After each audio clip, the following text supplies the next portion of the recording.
Welcome back, folks. I'm Frizz, and today we're going to be talking about death.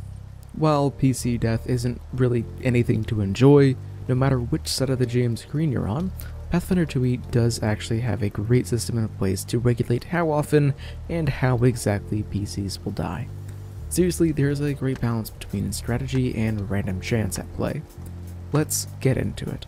Like most good systems, the death and dying rules are pretty simple, but there is a fair amount of nuance underneath the surface. Whenever a PC is knocked down to 0 hit points, they get the dying 1 condition, unless it was a non-lethal attack. Also, their initiative is shifted to be right before whatever knocked them down, so the rest of the party has a full turn to help out if they can. Once it gets around to their turn though, the poor fool bleeding out on the ground gets to make a flat check with a DC equal to 10 plus their dying level. If they succeed, then their dying condition reduces by 1, potentially stabilizing them. If they fail, then their dying condition increases by 1.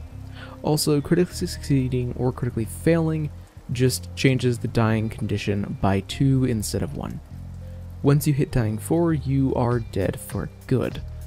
Nice and simple, right? Well, there's a little bit more going on here, though not all that much. See, you don't always start at dying 1 whenever you get knocked down. If the damage that got you to 0 was from a critical hit, or, a critical failure against a damaging effect, you start at dying 2. This makes for one of the major reasons why critical hits are so terrifying in Pathfinder 2e.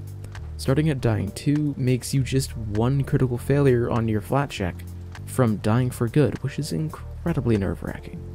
Now, while all of this is scary, it wouldn't be as intimidating if you were able to just stand right back up again with 0 consequences if you get healed.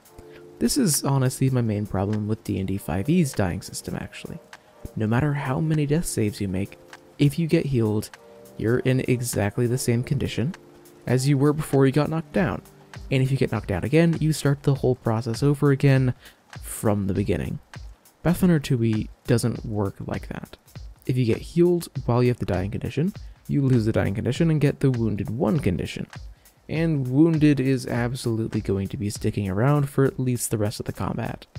If you get knocked down to 0 while you're wounded, you increase your starting dying value by your wounded condition.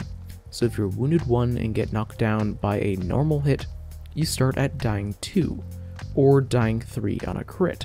And if you get brought back up from that, you're now wounded 2. This makes going up and down a very, very quick way to die.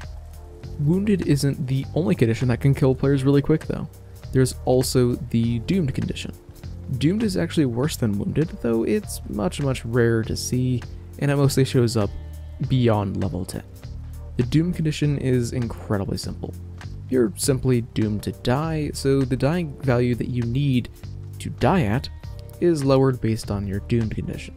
To put it simply, if you are doomed 1, you die at dying 3 instead of dying 4, and if you are doomed 2, you die at dying 2.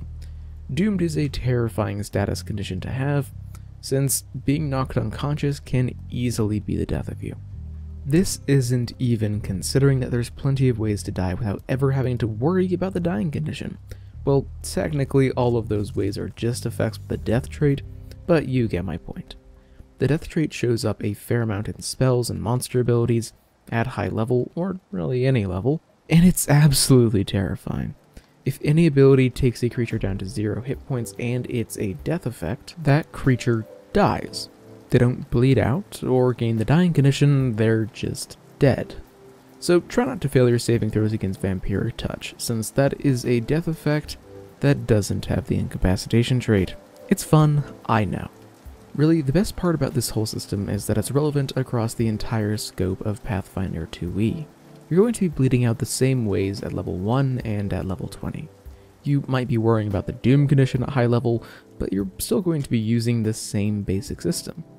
Pathfinder 1e's system for bleeding out kinda sucked, since based on how high the damage was in single hits at high level, it was super easy to get knocked down below your negative constitution score and hit points in 1 hit and just instantly die. Pathfinder 2e doesn't have that problem nearly as much. and you're forced to work with the death and dying system almost no matter what.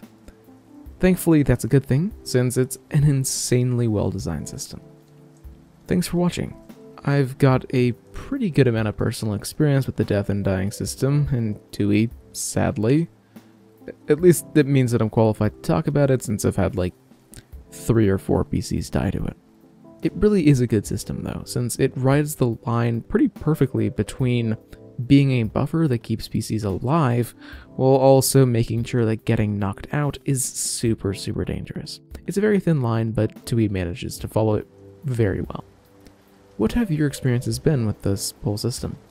Let me know in a comment down below.